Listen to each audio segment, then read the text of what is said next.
Ok, bonjour Président. Voilà, donc comme vous avez demandé, on est là pour juste vous écouter. Bonjour Président Escom. Voilà, on va faire un peu vite. Alors, bonjour d'abord, bonjour chers compatriotes. C'est avec beaucoup de joie aujourd'hui que je m'adresse à vous. Notre ambassadeur à Dakar est arrivé hier expressément pour une visite inopinée, une visite inofficielle. Voilà, pour régler vraiment un tas de sujets. Voilà, nous concernant surtout dans la communauté. Alors, donc il nous a reçus, il a reçu le président de l'ACIM aujourd'hui avec son bureau à l'hôtel Fax à 10h. Alors, donc, comme vous le savez, le secrétariat général a fait déjà le compte rendu de cette visite-là sur nos différentes plateformes. Alors, c'est l'occasion pour moi de dire merci encore une fois de plus à notre Excellence et à notre consul honoraire qui ont bien voulu vraiment se déplacer pour venir prendre nos préoccupations et essayer de régler vraiment nos problèmes internes et se pencher sur la situation qui prévaut actuellement en Mauritanie. Alors, c'est après cette rencontre avec l'ambassadeur qui s'est très bien déroulée que l'ambassadeur a voulu que je parte avec lui et avec le consul chez le ministre des Affaires étrangères mauritanien, monsieur le ministre de l'Excellence Merzoul. Il nous a reçus, le consul, l'ambassadeur et moi-même, dans son bureau.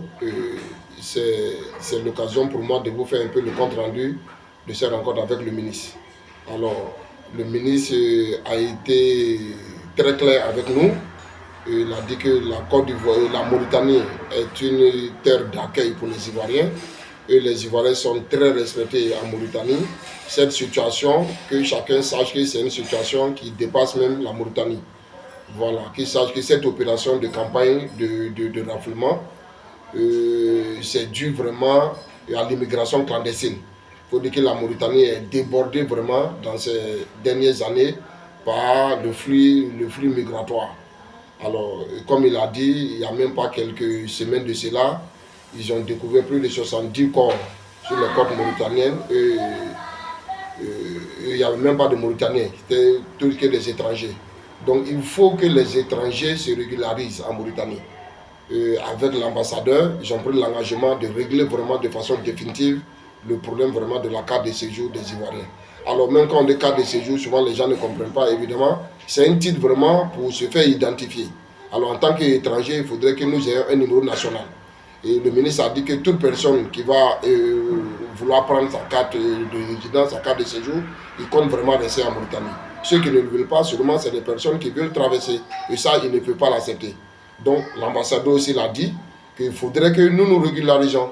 Mais dans ce cas, pour se régulariser, ils vont avoir des discussions dans les heures à venir, dans les jours à venir avec nos autorités, pour que même s'il faut donner la carte de séjour gratuitement aux Ivoiriens, cela sera fait. Ils vont aussi assouplir les conditions d'obtention de ce document-là. Et je peux vous rassurer que l'ambassadeur et le ministre ont dit qu'ils vont mettre tout en œuvre pour que tous les Ivoiriens soient régularisés, que tous les Ivoiriens soient dans le fichier mauritanien, en tout cas ceux qui veulent vraiment rester en Mauritanie. Les modalités, l'ambassadeur va me les communiquer dans les heures, dans les jours à venir et je vais vous les communiquer. Donc ça, c'est une très bonne nouvelle. Aujourd'hui, nous pouvons circuler librement. C'est vrai que le ministre de l'Intérieur l'a dit au ministre des Affaires étrangères en notre présence que les Ivoiriens n'ont pas de problème. Mais vous savez que l'information, souvent, ça ne descend pas jusqu'à dans le commissariat. Donc souvent, vous pouvez vous faire rafler par des policiers, mais vous nous interpellez simplement, vous nous informez. On va essayer d'appeler le commissaire ou l'adjudant-chef en question pour votre libération. Donc voici un peu vraiment ce que on voulait vous dire vraiment aujourd'hui matin. Et le ministre nous a promis de faire revenir nos compatriotes qui sont aux frontières. Surtout à Ourosso, on a dénombré 9 personnes qui sont à Ourosso. Ce matin même, on vient d'avoir leur identité, on vient même de les envoyer de l'argent. Vous pouvez rentrer en contact avec eux, on vient de les envoyer de l'argent pour qu'ils puissent se nourrir convenablement jusqu'à ce que leur situation soit définitivement réglée. Et le ministre vraiment a promis vraiment de nous aider pour qu'ils puissent revenir ici à Nouakchott. Voilà, avec l'ambassadeur aussi, nous a promis vraiment de faciliter l'obtention de nos documents. Et j'ai dit au ministre que vraiment, même si les Ivoiriens doivent se faire, doivent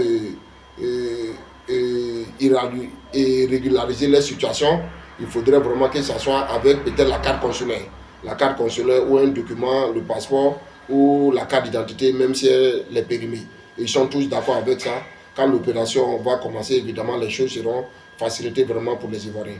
Donc, vous pouvez sortir et vaquer à vos préoccupations, mais soyez prudents. Dès qu'un policier vous arrête, soyez courtois avec lui, informez-nous s'il ne veut pas collaborer. Et puis, bon, voilà, nous, on va faire le reste pour que vous soyez libérés jusqu'à ce que cette situation-là puisse être réglée. Encore merci aux autorités mauritaniennes, merci au ministre des Affaires étrangères, merci à notre Excellence, monsieur l'ambassadeur, merci au consul honoraire de la Côte d'Ivoire Mauritanie, et merci à tous, merci chers membres du bureau, vraiment pour l'accompagnement et la patience vraiment que vous avez eu.